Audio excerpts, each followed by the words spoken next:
Ragazzi, eccomi qui nello studio Artesi. Oggi parliamo di bruxismo. Una persona su tre soffre di bruxismo.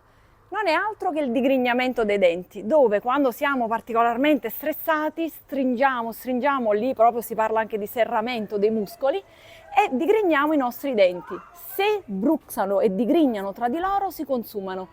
A volte capita che vedo i pazienti addirittura che hanno una forma proprio piatta degli elementi, con addirittura si vede il segno della dentina all'interno, cioè non si vede più il bianco, ma si vede il giallo. E il dente è sensibile, dà fastidio e poi comunque perde la sua forma originale e quindi si consuma.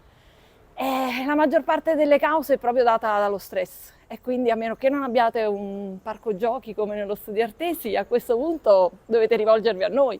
Con un bite già potrebbe andare molto meglio. Una protezione per i nostri denti così che non si consumano, non diventano piccoli, non diventano sensibili. Mi raccomando, seguitemi sempre sui miei social.